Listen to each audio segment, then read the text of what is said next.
Hello out there, women, children, boys and girls, children of all ages. I already said children. Shoot. Hello, everybody. Welcome to this week's Game Hump. It's Wednesday night. My name is _ Joshua Turbo, or just Joshua Yeager. We have alongside me this week is Aaron Otrin. How you doing, Aaron? I'm doing all right this week, I think. Yeah, he thinks he's doing all right.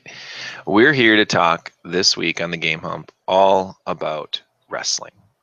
This weekend brings us one of the year's biggest wrestling events in all of the world, and that is WrestleMania. For over 30 years, WrestleMania has been the revolutionary force in all of sports entertainment. And this year is the 32nd anniversary of WrestleMania. And there's all sorts of events, all sorts of things going on all weekend.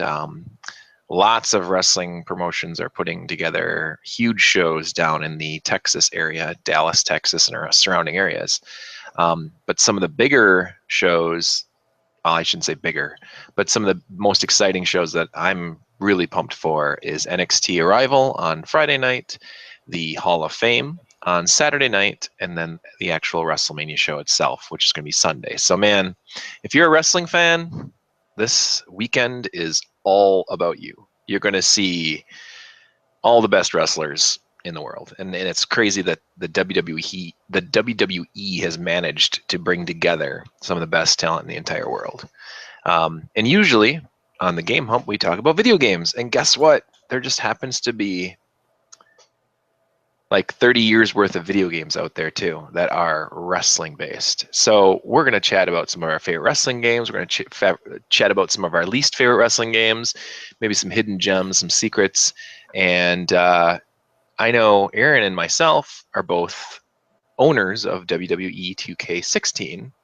And Aaron actually has a really funny glitch video on YouTube that I will share in the links below in the podcast on podomatic.com if you're listening to us on that website. This episode of that will actually be 2 weeks after WrestleMania. So if you're listening to us on Podomatic, there's a chance that WrestleMania may have already happened. So you'll have to go back and watch it. But if you're listening to us live on YouTube, it's this weekend. And we'll have links to other things like Aaron's really, really funny glitch video. Can I spoil WrestleMania for people anyways? Because we already know Reigns is going to win the championship. Spoils. You think he's going to win He's going to win the main event of WrestleMania? I hope it's not the main event. Only because I like Reigns. I think he's talented, but only because that means it'll end on boos. That's very true. It's really strange, and everything that I've heard about too, and for those that maybe aren't following it as closely as we do, the main event of WrestleMania, 9 times out of 10 is a world title match. At least it should be. This year they've set up some interesting parallax feuds going on, where one result kind of changes the meaning of the next match. So it depends on how they're going to order them. It's long story short, the owner of the company, Vince McMahon, has challenged his son, Shane McMahon, to a match. If Shane McMahon can win, he gets to take over Monday Night Raw, the big wrestling franchise. He gets to take the show over and make it his own show. The only problem is he is challenging The Undertaker. So The Undertaker, who's only ever lost at WrestleMania 1 time in his entire career. So if Shane can beat The Undertaker, then Shane gets Raw. If The Undertaker loses, Undertaker's career, I believe, is over, or something that Vince has threatened him with, saying that he'll never wrestle again. They've specified that he'll never wrestle at WrestleMania again, which we know is bull. If he's still going to be like, there's no way his last match isn't at Mania unless he gets severely injured. He'll just start a streak at SummerSlam or something. Can anyone beat The Undertaker's 4-7 streak at SummerSlam? I don't know. And then anyway, so then the other match that we were talking about that will potentially be the main event is Triple H, who is Vince McMahon's son-in-law. Man, Just all sorts of family affairs going on here. Nepotism. Defending. Yeah, he's Stephanie McMahon's husband is defending the world title against a guy named Roman Reigns. So now if Shane and Triple H don't get along, Shane and Vince don't get along. So it's like if you put Shane versus Undertaker before the main event and Shane wins, you could almost go any direction you wanted with the world title match. You could have Triple H just not show up. You could have Triple H like go in there and just say, you know what, even if I'm the champion after tonight, I don't want to deal with Shane being in charge next week. I don't want to deal with anything anymore. So I quit, or whatever. Or just, it could be any weird, I don't know, and just really strange dynamics. And if you go with the world title match, as I already said that, if you go with the world title match coming up first and say Triple H wins, then it's even weirder. Then you'd almost think that Undertaker's probably going to win because they wouldn't go that direction with that dynamic with the characters and things. So it's, I don't know, it's weird. I think that's almost the way you have to go though. There was an interesting point you brought up on the Pro Wrestling Off Topic podcast, or is it Off Topic? Yeah, podcast. Which I don't know. I've never heard of that one. No, the PWOT. That's a good podcast. I've heard it's a great podcast. There was a point that Zach had brought up in that, which was that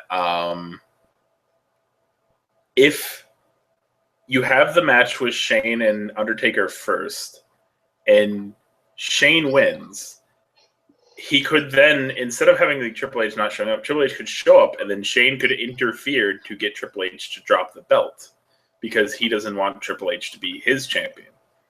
Right. But I kind of think Vince is actually going to interfere in the Hell in a Cell on Shane's side. But that's crazy shenanigans that I don't know if we'll see that or not. Yeah, it's going to be interesting. What if they just have both those matches earlier in the card and then just end it with the women's match with Charlotte versus Sasha versus Becky in the main event of WrestleMania? The likely best match, except for maybe Dean and Brock might be better. But except for maybe AJ and Jericho, it might be better.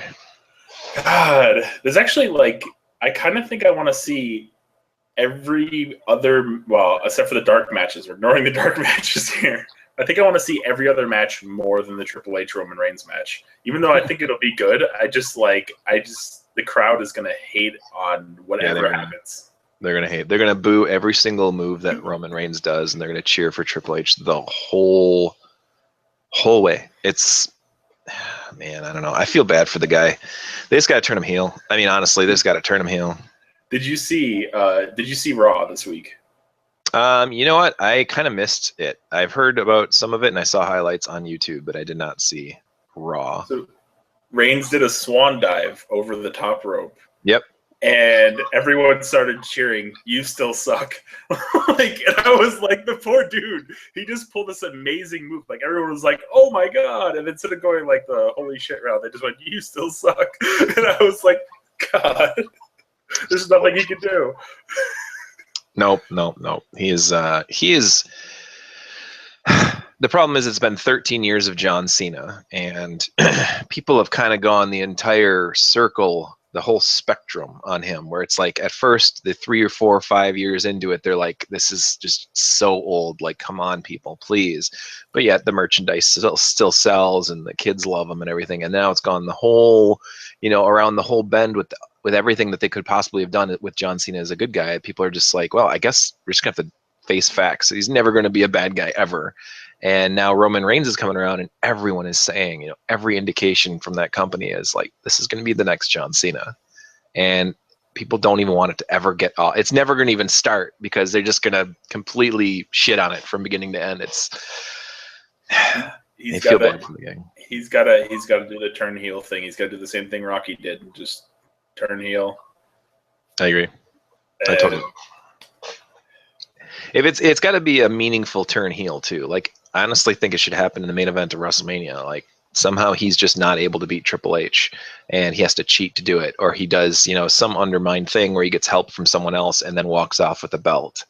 I mean, my dream fantasy booking is to have AJ turn heel in the Jericho AJ match, and cheats to win or something, getting help from his Bullet Club teammates. I doubt they're going to debut anytime soon. Well, actually, could be the Monday after Raw, or the Monday after WrestleMania. But having the Bullet Club pretty much debut at WrestleMania as whatever they're going to call them, and then have them like come out in the main event and help Roman, and Roman like dons the bulletproof T-shirt and walks off with the belt. I think that'd be awesome.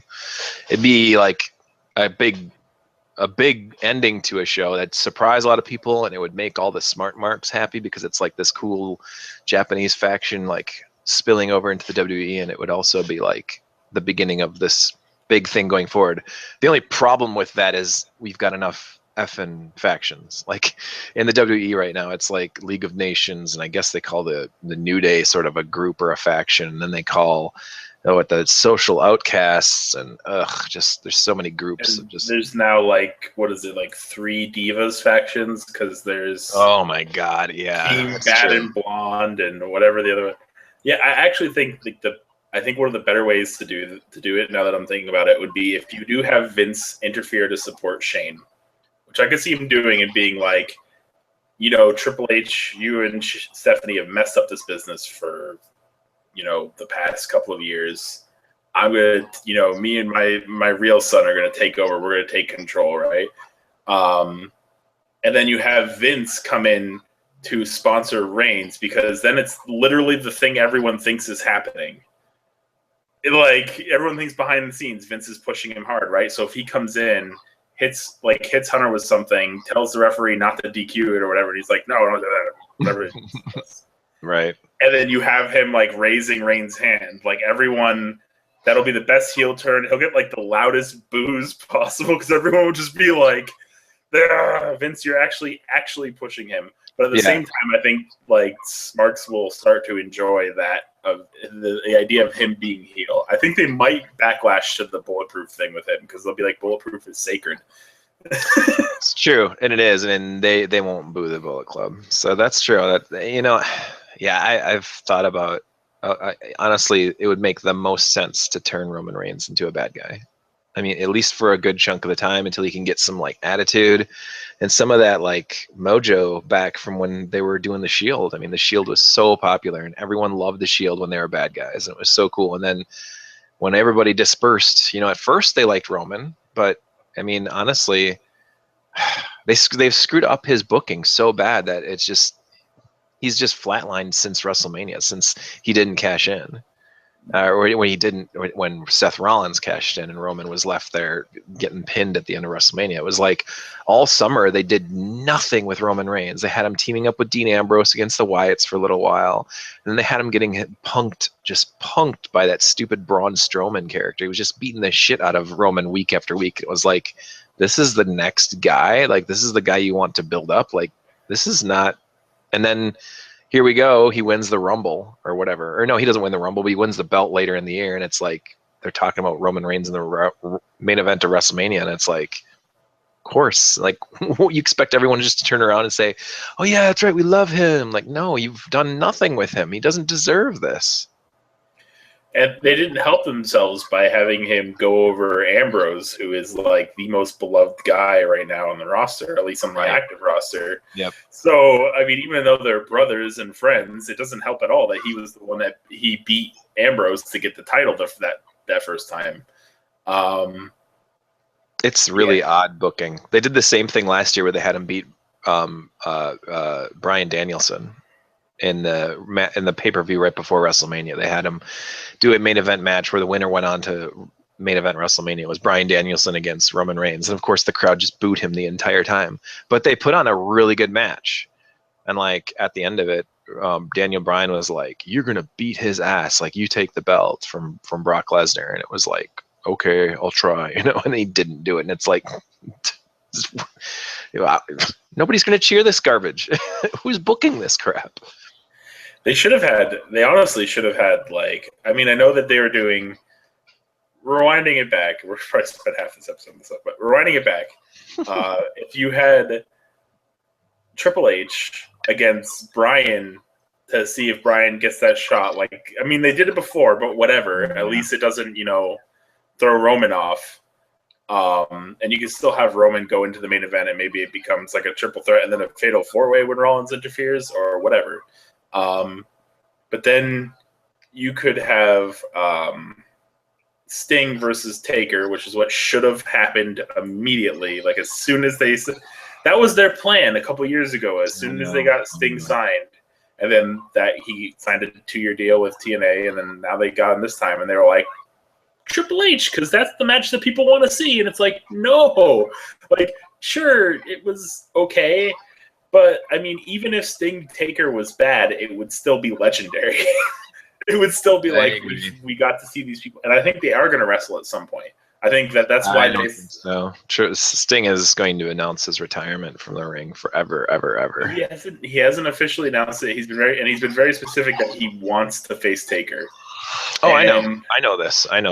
Yeah, I would love to see it. I don't think it would be a very good match, but just to see him face to face would be awesome.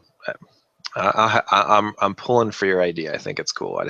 I really doubt they'll ever do it.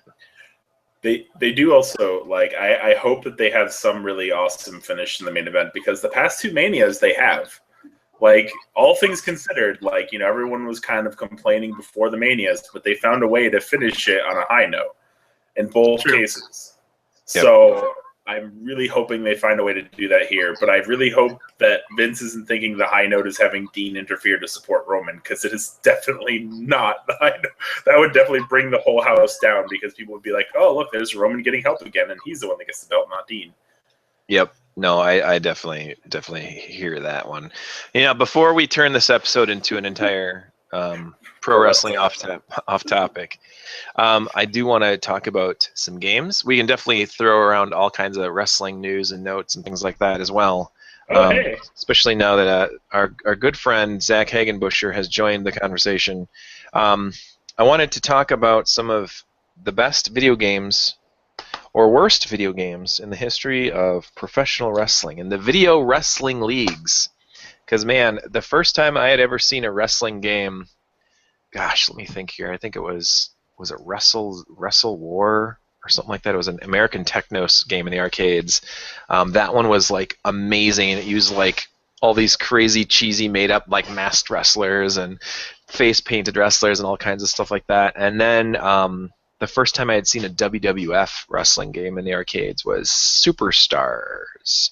And that one was basically around the time, maybe Zach can tell me the exact specific dates, but I think it was like 89 or 88 when... I think Superstars was earlier. Or not earlier, sorry, later. I feel like Superstars was like 91 or 92, but I'm probably thinking of WrestleMania, the arcade game. I think you're thinking of WrestleMania, the arcade game. That was like 94, but you could be thinking of WrestleFest, which was like 91 or 92. That could be, yeah. When you get into the early ones, they're not all that good, so it's like I kind of avoided them. Hi, yeah. We're talking about wrestling. I'm Zach. Hi, Zach. How are you? I'm doing all right. Hi, Zach. Welcome to this week's Game Hump. I'm very excited that you could be a part of it. Am I the only one who thinks that this is lewd? That this Game Hump? I mean, come on. It's Wednesday. What are you talking about? It's Hump Day. All right. Hey, whatever floats your boat, man. Were you trying to make a joke there? I'm sorry. My headset said something to me about not laughing, so I didn't. Oh, okay. So you didn't. I see. So you're controlled. You're a puppet. Yeah. Actually, I am. I am completely a puppet. Puppet master, then. Yeah, that's much like the Taskmaster, Kevin Sullivan. You're gonna try to beat Katrina? Is that your goal, Zach? No, absolutely not. Professional wrestling video games. So we're talking about what wrestling leagues? What do you mean? What do you mean? Video games that are wrestling games in video games. I mean, there's so many different games that have been out since 30 years. I mean, we were just talking about how this is more than 30 WrestleManias, and there's been more than 30 years worth of video games out there that are wrestling themed. There are Game Boy games, Nintendo games, Genesis games, all kinds of stuff, all the way up to the new current stuff. and we were just talking about some of our favorite games, our least favorite games, favorite memories, and I was saying Superstars in the arcade. That was one where you could choose from. Man, I think you could pick from Legion Doom, Hacksaw Jim Duggan, Hulk Hogan, Ultimate Warrior, and a few other guys. I think even Big Boss Man and Akeem were in that game. And the goal of that game was to find a tag team partner who would be their computer or you, or another partner. You could have two controllers or two people put their money in, and two arcade sticks, and you could go all the way to the end through all these different tag teams, and at the end you fight the Mega Bucks, and that was Andre the Giant and Ted DiBiase. So the goal of the game was not just to go and like win world titles or any kind of championships like that. It was just to go through this big gauntlet of tag teams to fight the Mega Bucks at the end, and Andre the Giant and Ted DiBiase. And man, you wanted to keep Ted in the ring the whole time. Like when you got him singled out, you could keep tagging quick tags between you and your partner and just kind of take him down. That was the only way to get through that, because Andre, when he got in the ring, it was like, if you're familiar with Mortal Kombat, like those early Mortal Kombat games, or even the more recent ones, when you're fighting like Goro or any of the bosses, where it's just like impossible. It's so difficult. You got to be absolutely perfect and like be super technical and try to almost cheap your way through it. Like Andre, you couldn't body slam him. You couldn't throw him against the ropes. Like it was like all these things that were programmed into the game that were super realistic, although it was an arcade game and totally not realistic. But Andre was as scary as he was in real life. You couldn't do moves to him. You had to like quickly dodge and like run away and then come back and attack and try to get him moving. And if you did get him down to the mat, you just had to keep pounding on him forever and ever. And it was, I don't know, my heart was racing when I finally got to Andre and Ted DiBiase. Oh, it's amazing. No, seriously. Like I feel your feel there. Like when you get. And it was this way a lot with the games that came out in like the 2000s, when they would do like a story mode, and even like the late 90s when it started to get to like the N64, the PlayStation, like 3D wrestling games, whatever. They'd have like the story mode where you'd be able to, whether you take your own wrestler or you take like an existing wrestler, and you just kind of, they would actually write like an original story using the wrestlers and using like you're playing the story of the game, you're right, the championship, you're in different storylines, and there was some creative stuff in there. Like I really wish that they could get back to something like that. And I know that it's a little different now, especially with 2K16 being such a simulation-based game, but they got away from that for a while, and they still have gotten away from that. With 16, they kind of went back to like a My Career mode where it's sort of the same thing, where you kind of build yourself up from the bottom, you're in NXT, and then eventually you go to the main roster and you can get in feuds for the title and that kind of thing. But the last real true story mode for a wrestling game, I think, 2002, 2003, it was like, I think it was Know Your Role, or Shut Your Mouth. SmackDown Shut Your Mouth, I think, was the last one. Yeah, those the PlayStation era, I think those PlayStation 1 and PlayStation 2, they had that SmackDown, like SmackDown 1, 2, 3, and then all the side names there, the subtitles that they would give them. Let's see what I can remember. I think it was SmackDown 2, Know Your Role, SmackDown 3, or not SmackDown 3, it was just WWF SmackDown Just Bring It. That was the first one on the PS2. And then it was SmackDown Know Your Role. Or no. SmackDown SmackDown Shut Your Mouth, and then SmackDown Here Comes the Pain. That was the one with Lesnar on the cover. Yep. And that was like the last big story mode one. What about okay? Now, I brought some games with me. That was pretty awesome. From SmackDown Here Comes the Pain, that was when they, like, the next year's edition was SmackDown versus Raw, and that was the beginning of like the big. So these like SmackDown versus Raw games, these do not have the immersive storylines in them. They have like a version of it. The first SmackDown versus Raw game had a pretty good story, but like they really got away from it as the games went on, and by the time they got to like 2009, they were doing something called Road to WrestleMania, where like you would play as one specific character, and they would give you a series of like stories, like beginning at the Royal Rumble and leading up to WrestleMania. Sure. But it's not the same, you know.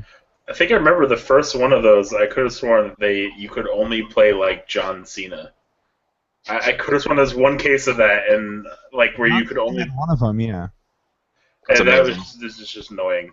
That was like to me, I was just like, I want to play as Jeff Hardy, and I know he's not currently in the WWE roster at the time, but please, just port him over. I have Jeff Hardy and Willow on my 2K16.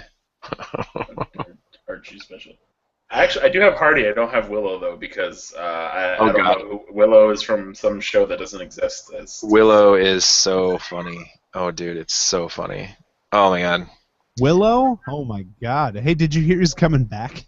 I know, it's so terrible. I can't believe it. Jesus Lord. But hey, but that was also a really cool part of wrestling video games is of course the creation suite and making your own.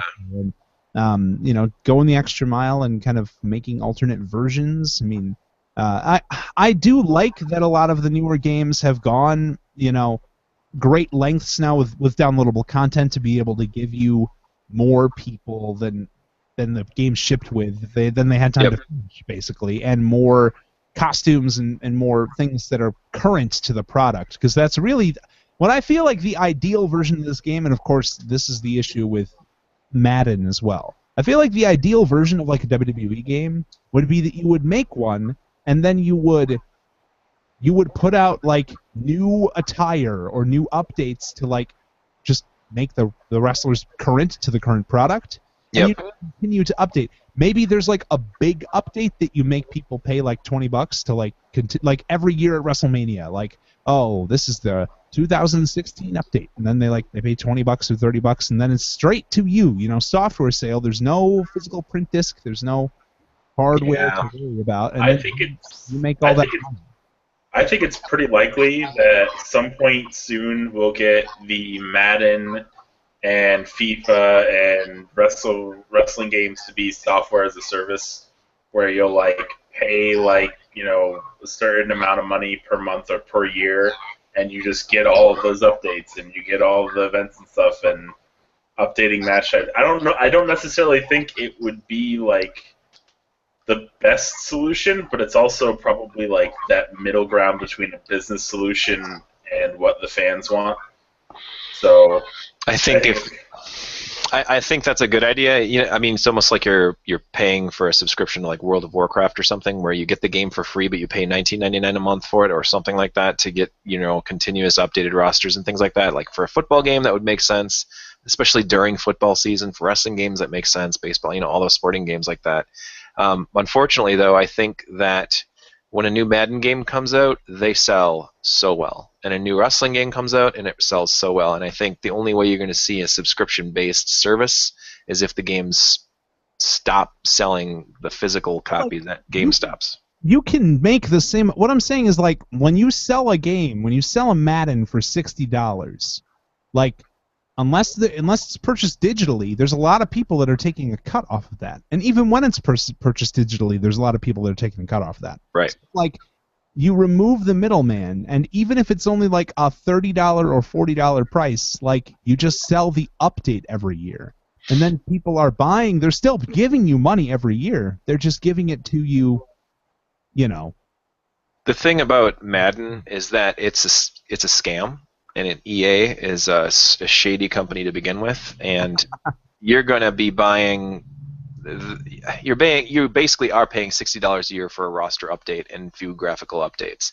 I mean, they do make changes. Like, they made like the catch changes this year. I mean, I know we're not talking about Madden, but like they do make incremental changes. But I mean, they're not very noticeable compared to 2K. Yeah, 2K and Visual Concepts are an actual, like, they're. It's almost like they're constantly in a rebuilding period. Like you were talking about how they went into this like simulation mode now with the wrestling games. Yeah. Like the 2K16 is a completely different game than 2K14 and 2K15. Like, well, 2K15 like laid the groundwork for what the simulation like style of wrestling game could be. But like 2K16 is like the perfection of that formula. I feel like it took like the next gen visuals that they were going for, and it finally like made them better for everybody. And it also like.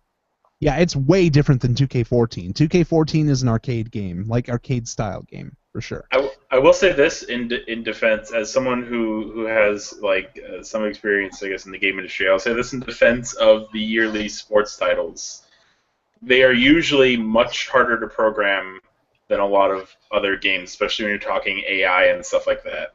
So it's understandable that they kind of take a year to do smaller updates because there's usually a bigger system behind the scenes.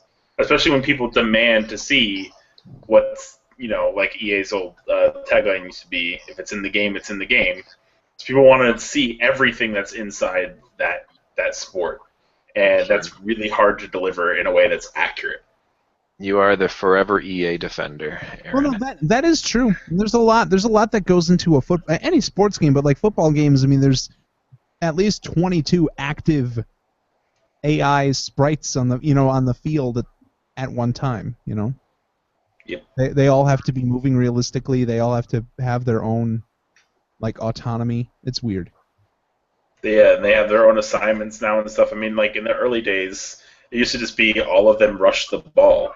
I think we remember those NES games where you just got the ball and all the defenders started just closing in on you. And now they have their assignments and stuff, and they have to cover different areas, and so it's definitely advanced quite a bit. Much the same way with wrestling games. Indeed. When they added more buttons, you could do more with the wrestlers. And I mean, I know in the older games, you had like the grapple and the punch, and like you could do a couple different moves.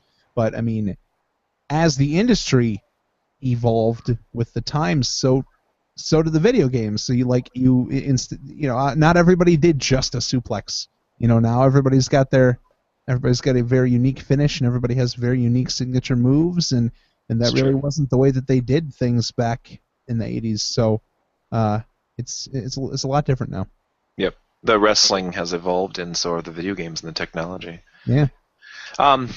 So when it's a Wednesday and someone comes up to you, Zach, and says Happy Hump Day, do you turn around and say that's a lewd comment? Yeah, I say, wow, what a lewd comment. That's why I avoid the Hump Day talk. Oh, okay, that makes sense. It's a shame, really. I mean, I guess this is what it's like when you grew up with just PG-rated wrestling, right? I didn't grow up with PG-rated wrestling. I actually grew up with PG-14. So. That's true. That's a knowledge bomb you just dropped there. Yeah, that's definitely the truth. Well, here's a bunch of video games that I'm going to put up here on the screen here. Zach, are you watching? Like, are you viewing? I'm watching. I just am not in a position to have a camera. So. Okay, that's fine. That's fine. Yeah. Here is a classic Nintendo game called WrestleMania Challenge. Ooh. What's going on, brother? This is actually this is one that was developed by Rare for LJN. The music is done by a guy named David Wise. I know that sounds like a lot of silly information, but he did the soundtracks for all the Battletoads games, and the developers behind this wound up making a whole bunch of wrestling games later on for the Super Nintendo and the Genesis, and I think even some of the Acclaim WrestleMania during the Attitude games, wrestling games like WWF Attitude and what was it, Warzone and Attitude, I think it was. Attitude. Look at that strapping young guy in the center of that WrestleMania game. Yeah, this game has Hulk Hogan and Andre and Ultimate Warrior, Big Boss Man. I know Macho Man's on the cover; he was on it, but there was also like Honky Tonk Man and Brutus Beefcake and Hacksaw Jim Duggan, and I think that was it. That's such a strange selection of wrestling. You've got Hulk Hogan, the Ultimate Warrior, the Macho Man Randy Savage, Andre the Giant, and the Big Boss Man. Boss Man's going to be a Hall of Famer this weekend, buddy. I know. I'm just saying, like, put on the cover. There's clearly one that does not match the others.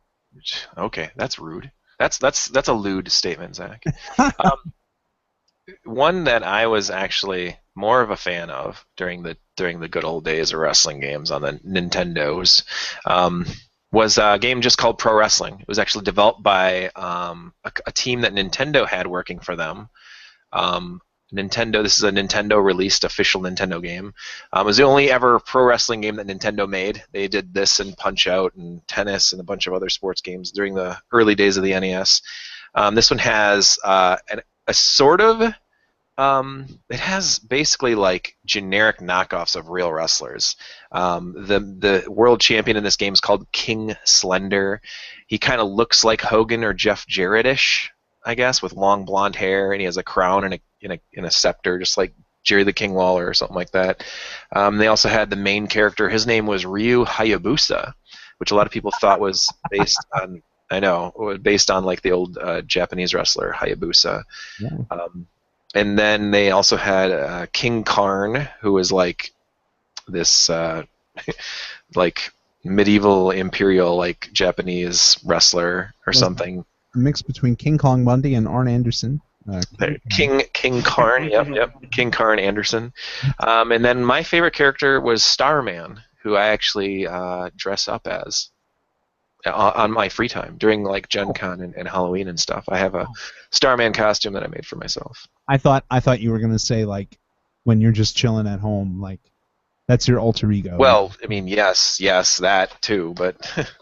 And then I got Zach's favorite wrestling game of all time. It is TNA Impact Wrestling. That game is so bad.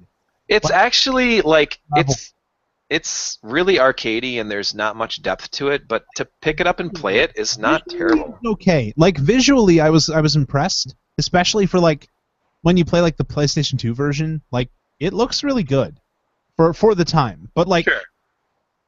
If you're used to the modern wrestling games, like every other wrestling game that has come out on the newer consoles, which I mean, granted, it's pretty much just the WWE series, but like the controls are so different, and they're just.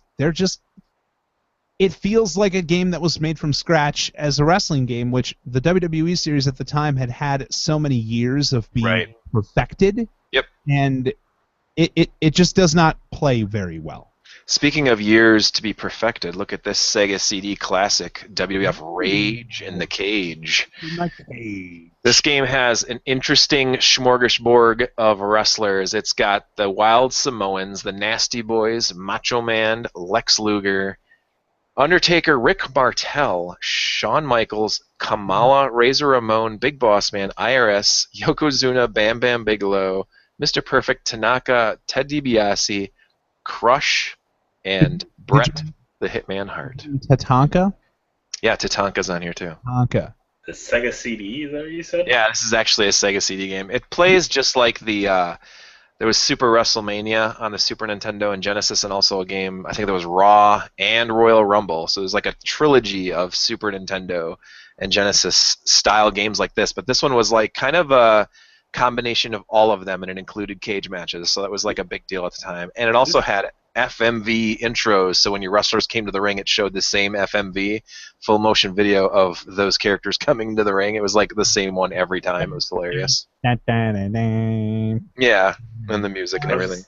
I was just about to, like, they should have done, like, FMV backstage sections, because FMVs were just... That would be awesome. They were so bad. Well, the backstage segments are so cheesy and hilarious anyway that it would just be even more funnier to have them be these cheesy, horrible, like, what do you think about this, Shawn Michaels? Oh, well, the Heartbreak Kid's all upset now. Especially if you could respond, like, if they had a little bit of an interaction, so you had, like, one way or the other. So they'd have to be cut that horrible way where it just pauses and it's sitting there waiting for you to respond. You like choose your option. Yeah, like Dragon's Lair or something like that, where you're just like, I gotta do something here. And then Zach, you were talking about WrestleMania, the arcade game. That one came out on consoles as well. But did you know it got a sequel? No, I don't think I did. It was called, and it's actually pretty hilariously fun, WWF in Your House. Oh, I have seen that. I think I've seen that on PlayStation. Like, yeah. PlayStation, yeah. Yep, it came out on PlayStation and Saturn and PC. And man, it's so weird. The roster is really weird too, because this came out in '96 at a really strange time when the NWO had just been formed and WCW was just starting to kick the crap out of WWF. So you had like Hunter Hearst Helmsley, Ahmed Johnson, Goldust, and then Owen and Brett and British Bulldog and Shawn and Undertaker. But you also had, did I say Goldust?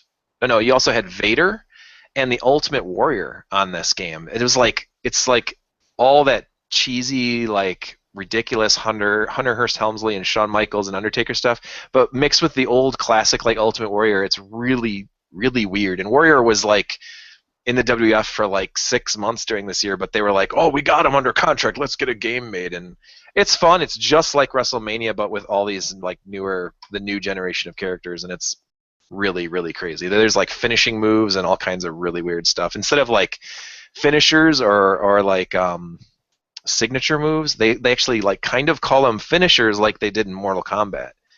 You need like Owen. Oh god, it was so ridiculous. Like Bret Hart had a giant like heart card that he would smack people with, and that was like his finisher. And Vader had like a bowl, and Ultimate Warrior did something else crazy, and it was really weird. Like Shawn could shoot like hearts at people. Oh, it was so bizarre.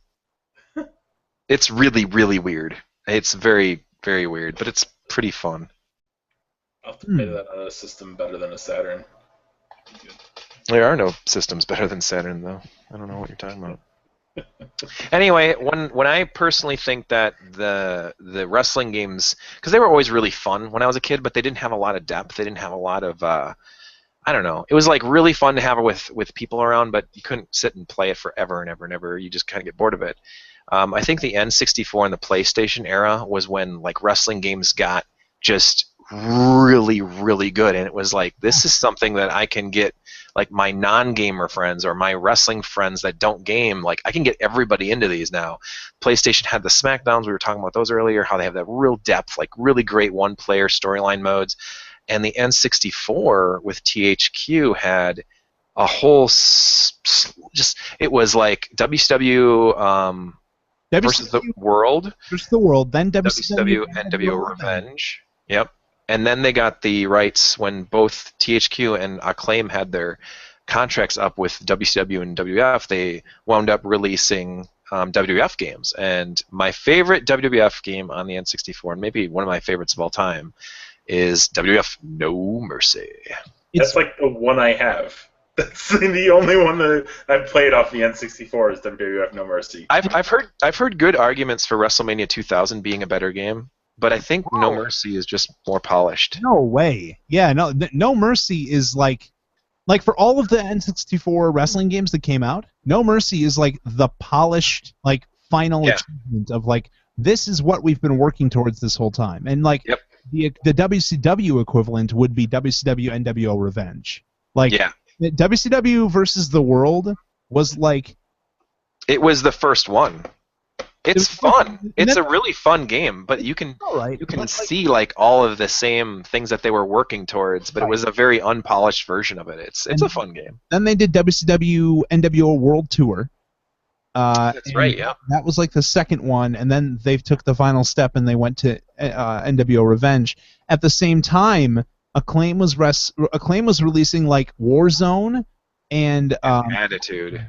And they were like very much hardcore fighting games. Like you had multiple button combos that you'd have to pull off with the C buttons, and it was so difficult. It was just super difficult to like get in. They weren't fun. They weren't fun. Mm-hmm. They were more of an obstacle than an actual like entertainment time. So when they finally came out with WrestleMania 2000, when THQ finally got their paws on the WWF license, it was like a dream come true. And then No Mercy's like the height of the N64 wrestling era for sure. It's actually kind of interesting for me because when I was playing No Mercy, I hadn't watched WWF at that point because we only had like 2 channels, and it was CBS and ABC, and so there was no wrestling on TV. So I was just playing these characters that I didn't even know, but I still had a ton of fun with that game. Like that was fun, even without knowing the context behind the characters. So yeah, I think the only characters that were in the WWF at the time that people maybe remembered from like the golden era of wrestling would be like the Big Boss Man. Yeah, because it's like this is full on Attitude Era. It was so like not any of the classic wrestlers were in it anymore. At least not in this company. They were all in WCW. When WCW wound up signing an agreement with EA, and everybody thought that was a huge deal. Like, oh fuck THQ, like EA, they're this juggernaut of a company. They do Madden every year. They got all the baseball, basketball. Like they move into wrestling now. They're going to make this huge, and they're just going to blow the WWF out of the water. And little did they know that EA games sucked. Like, they did EA, or they did WCW. The only one I can remember is Backstage Assault, and they didn't even have a wrestling ring in the game. That's how bad they got with these games. Wow. They turned it into just backstage brawling, and you could brawl all over places and like backyards and all these weird places, and it was like, oh, this is so cool, and kind of, but the wrestling, this engine was brand new, and EA didn't know how to make these combat games. For whatever reason, they just had no clue, and it was really bad. I can't remember what the other WCW game was. I think there was two of them. How does a company go from Beetle Adventure Racing to that? Did EA make Beetle Adventure Racing? They did, and it's one of my favorite racing games in the N64, excluding Mario Kart 64 and Diddy Kong. But Diddy Kong's the best. But yeah, I know. Yeah, Beetle Adventure Racing is a really good game. Yeah, it's weird. I don't know. I have no idea.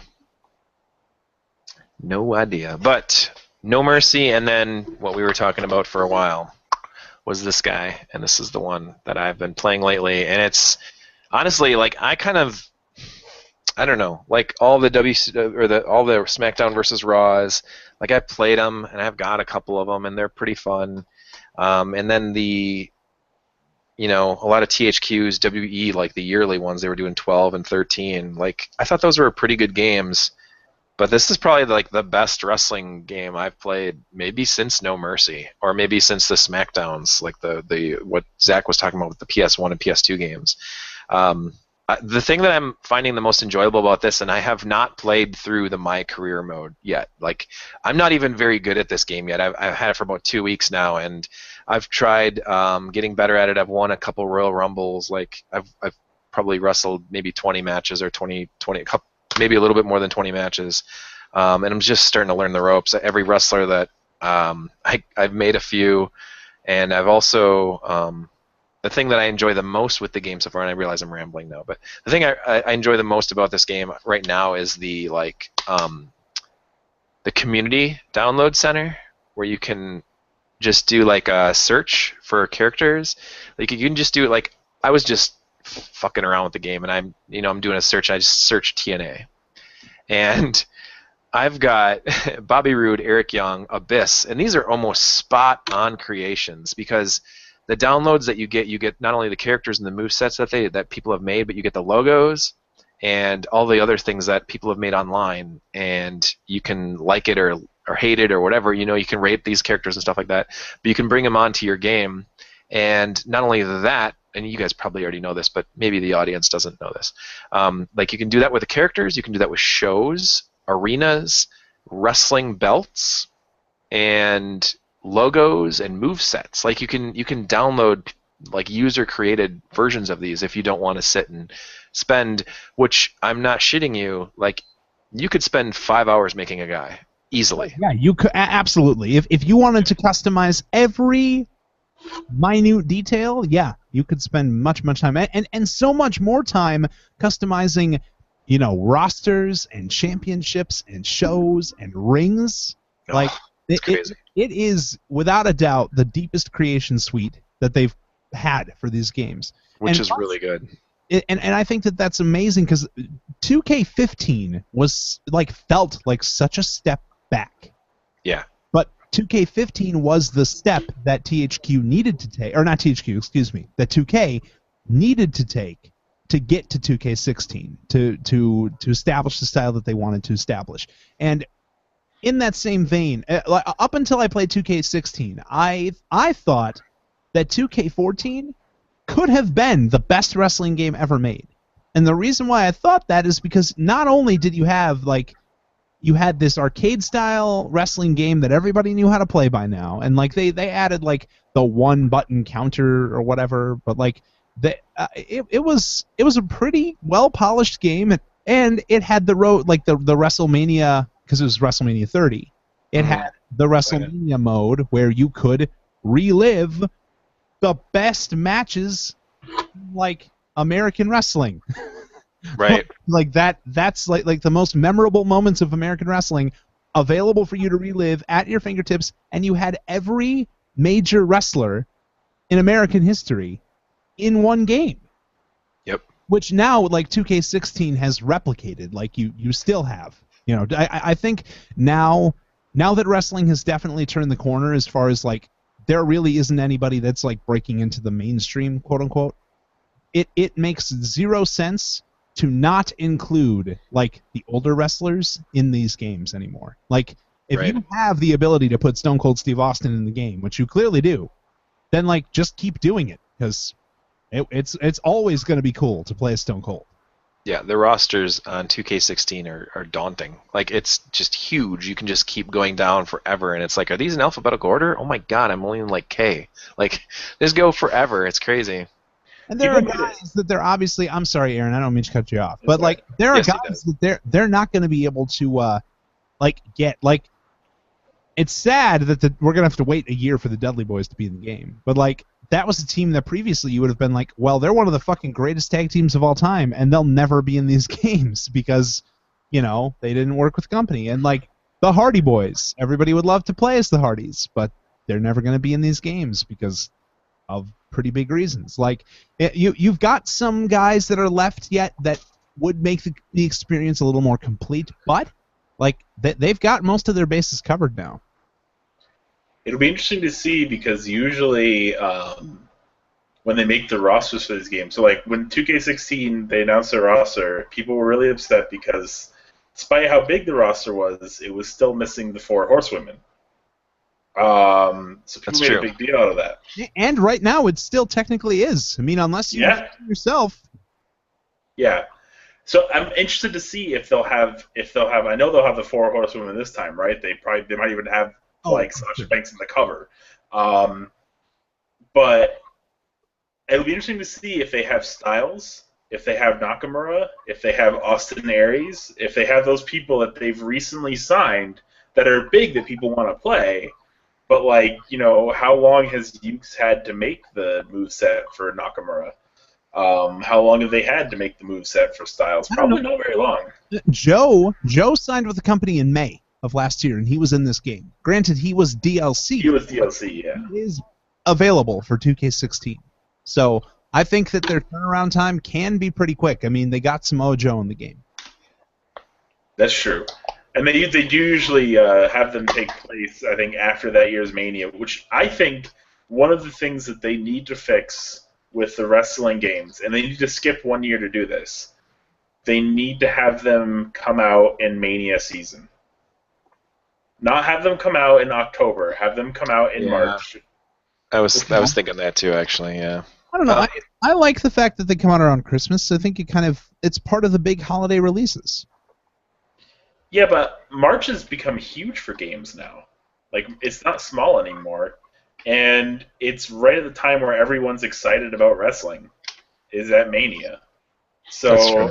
But that's the thing too, though, is that I don't mean to cut you off, Aaron, because I'm not a jerk like Zach. But shut up! I did say I didn't mean to cut him off. But you did. You meant to. I did not. If you do a Christmas release, you have the Christmas season, and obviously sales are up.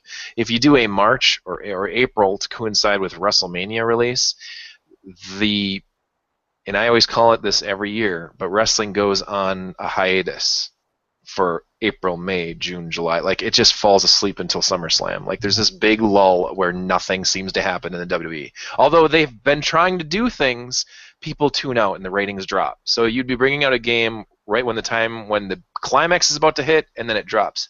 So if you do, like, December or November to hit the holidays, then you got the Royal Rumble where WrestleMania season starts. But to argue against that, so you have it come out in Mania season, and then you fix your booking so that doesn't happen. No, they've done that. Last year they did fix their booking. John Cena was in some of the best angles of his entire career last year, this last summer, and it didn't. I mean, it did stuff for us. Like, I was excited to see him in great matches with, like, Cesaro and Kevin Owens, and not main eventing pay-per-views, but being the best part of the pay-per-views. That still didn't seem to matter too much. Just people tune out until, like, you get to the fall and stuff. People just seem to tune out. What it allows you to do, though, is by the time fall comes around, you drop the game to like $40, and you get another sales boost, and people will be able to pick it up for like $30-$20 on Black Friday. Probably $30 because 20 is a steep drop even for Black Friday. But still, $30 for this wrestling game right around that time when the Christmas sales hit, instead of it's $50 because it just came out and we can't drop it that much. Yeah. See, I just did the exact opposite though. Like I bought the game on clearance or rebate prices around WrestleMania season, which is pretty awesome. So you guys are saying that this is a yearly thing and there is going to be a 2K17? Yes. There's definitely going to be 2K17. Okay. Wait, what do you mean? I didn't know. Maybe if they do it every year, I was hoping they weren't going to do a 2K17. Oh, absolutely. No, they'll do 2K17. They have to. I mean, they especially with guys like, Nakamura, AJ being signed and being a part of the main show. I mean, in theory. I mean, especially AJ Styles. Like they're not going to do DLC again. They're done with the DLC cycle, and it's just like Madden. I mean, they want to make the money. So yeah, that's true. You make another 2K17 plus, then they can make updated arenas, and they throw WrestleMania 32 in there. I mean, like all the other arenas, all the other pay-per-views look pretty much the same, but it's true. The recreation that they do of that stage is really cool every year. So I don't know. On my 2K16, I have the Impact Zone with a 4-sided ring. I have New Japan, Wrestle Kingdom, the arena and the show with the same pyros and stuff, and then I have a Ring of Honor one, and then a really, really funny small rinky-dink. It's like NXT, but it's even more taped off for there's just floor seating, and it's Pro Wrestling Guerrilla shows. Man, it's awesome, and the logos that you can download. I'm just like, I don't know. I think it's really cool, the creativity that they allow for people to just kind of make whatever they want. But I have noticed that WWE or 2K or whoever, they do take down things. I've downloaded a few characters that they're signed to other companies or whatever, and the next time I logged in, they were gone, and then I couldn't find them anymore. So a lot of people, what they do is they create characters like, I don't know, say like the Legion of Doom or someone like, like Shinsuke Nakamura or like Kenny Omega and the Bullet Club or whatever. They make these characters and they don't name them. They just put asterisks in the names so that you can't search them very easily. But when you find them, you download them, then you can just save them to your hard drive and then change the names so they won't get screwed around with. But and you're only allowed 20 downloads per 24-hour period, which I really was pissed off about. But well, the thing about it is, if you download someone like, say, AJ Styles, right?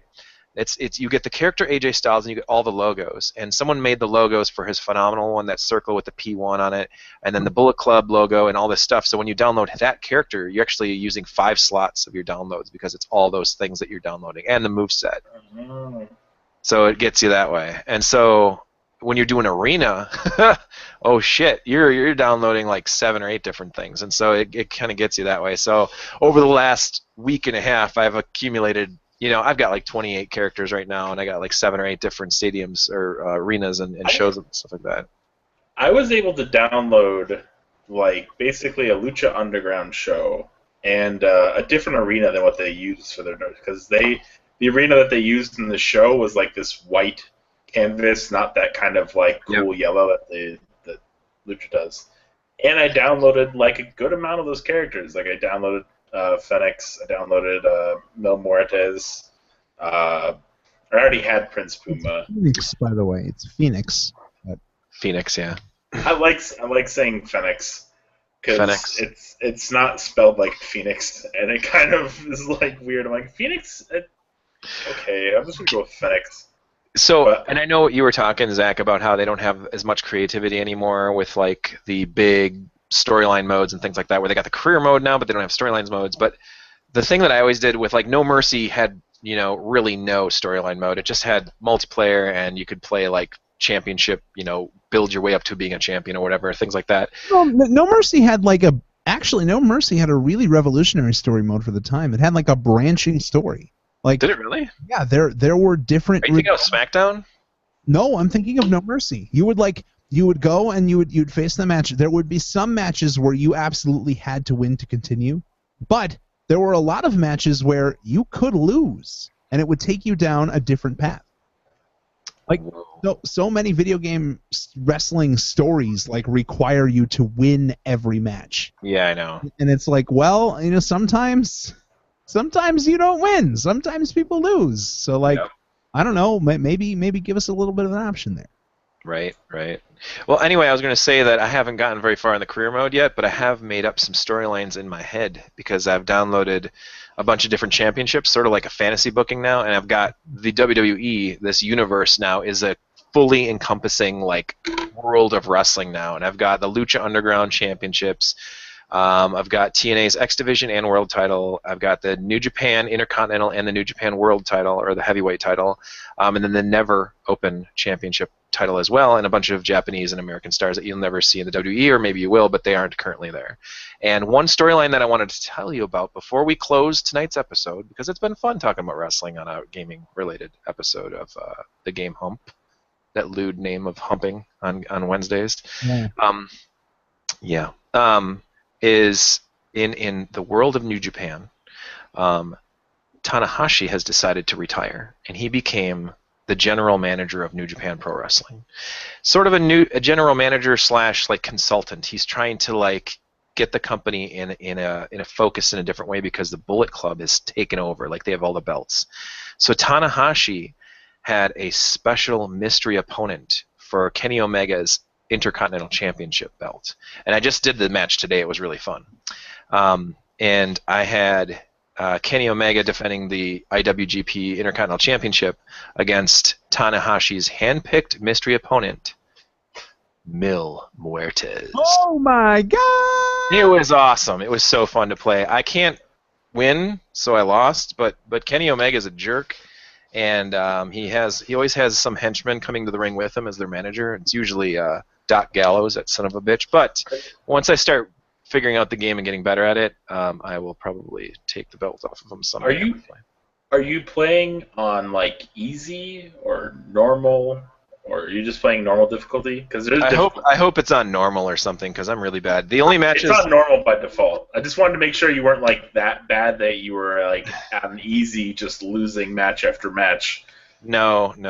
I've won a few matches. Actually, I'm really quite good at no holds barred matches, cage matches. I'm good at too, and the Royal Rumbles. I've won like 3 or 4 in a row, Royal Rumbles, just because I'm practicing. It's just the generic one-on-one in a ring. I don't know what happens, but I lose momentum and I just can't seem to get it back. And I'm always doing the reversal at the right time in my head, but for whatever reason, I just can't get it. I just can't figure it out. If I'm able to use the outside of the ring a little bit more when it's like these matches that are no rules, like I can sneak out and grab the steps, or I can grab a weapon or something like that, and I can kind of time it. I can get a count out, or I can get back in the ring and use a weapon. If I get a weapon in my hands, I can probably win a match straight right through, even knowing I use the weapon like 3 or 4 times and drop it. It's regaining momentum against like really fast wrestlers. For whatever reason, I just can't seem to get it. Do you know the OMG moments? Like, do you know how to trigger them? Nope. If you have a finish... You mean like finishers? Well, if you have a finisher saved up, there are certain moments you could do around the ring. You could put people on the table, and you can slam them through the table, and it's customized depending on who you're playing. So, like, Shawn Michaels will do an elbow drop through the table. Interesting. The Rock will do a rock bottom through the table. Stone Cold will do a stunner through the table, which I'm not entirely sure how that works. But like the Dudley Death Drop or something. Yeah, you could put people through the barricade and stuff. So what you do is, when you have a finisher saved up, you go and you take the person outside, or when you have the signature saved up, you take them outside, hit them with the signature, then push them again. You can only do it on one of the corners of the outside barricade, but you put them against the barricade, spear them through the barricade, go back in the ring, they'll probably be counted out of 10. Like, it almost works like 100%. There's the guy, I found that out because I was watching Up, Up, Down, Down.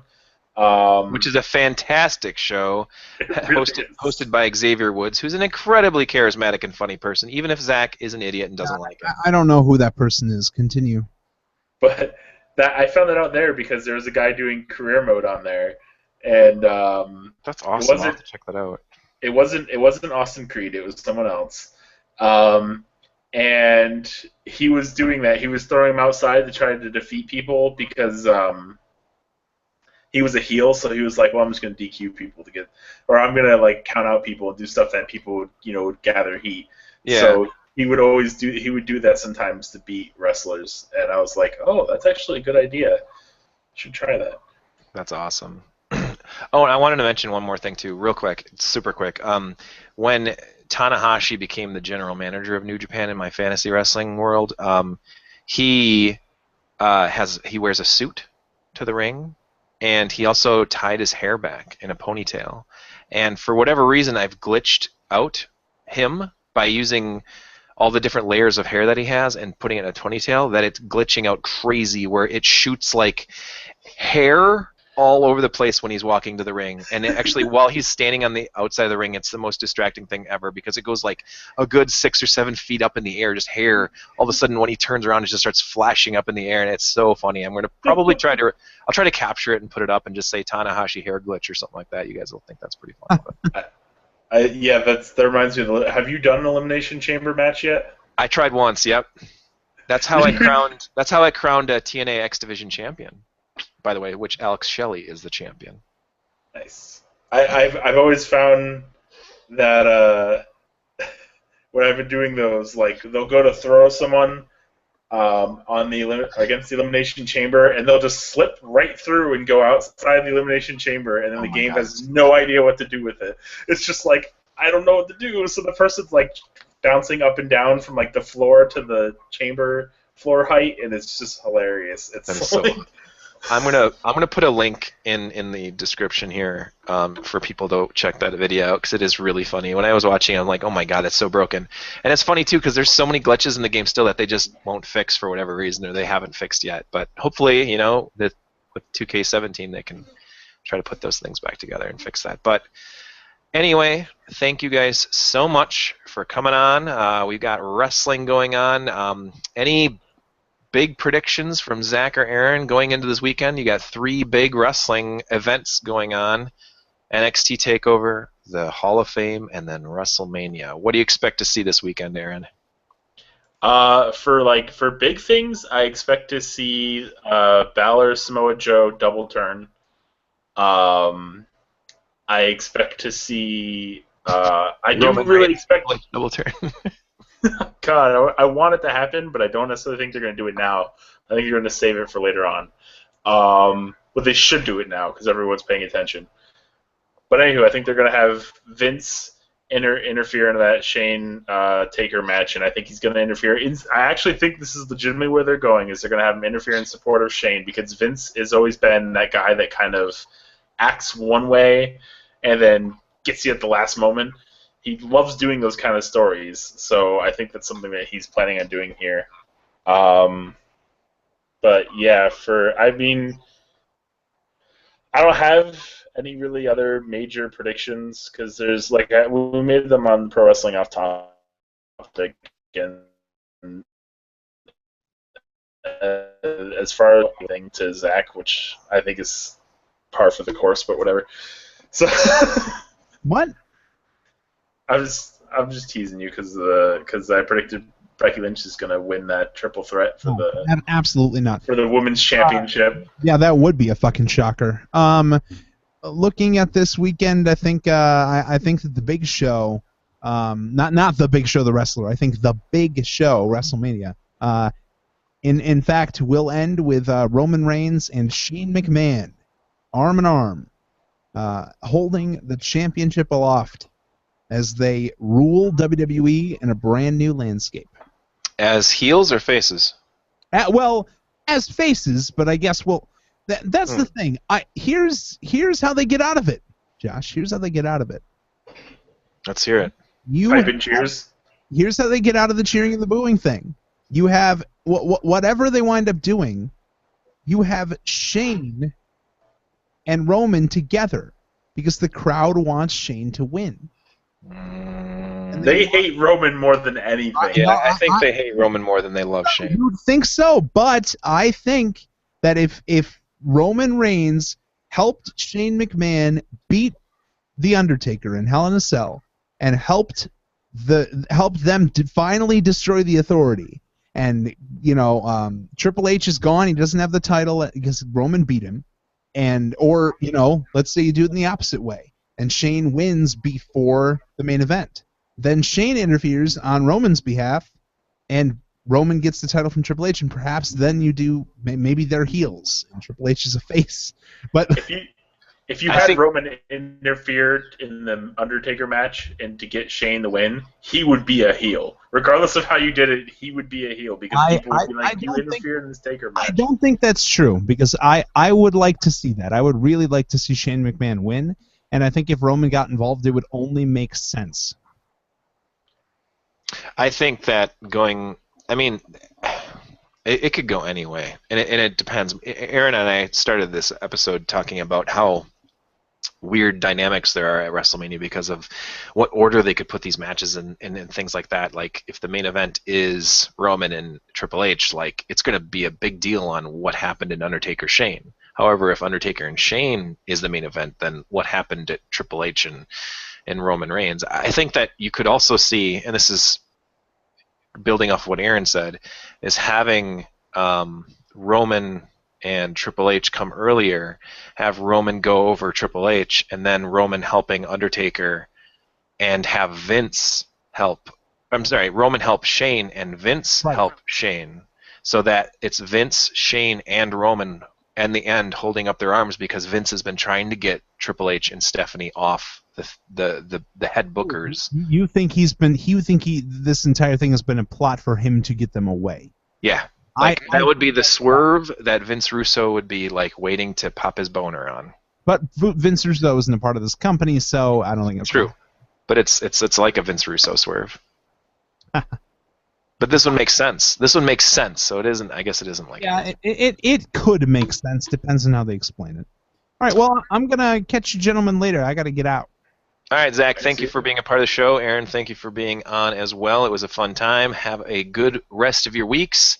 You can always follow me at _Joshua Turbo, and you can check us out on Facebook.com/gamehuggers. Take it easy, and we'll see you.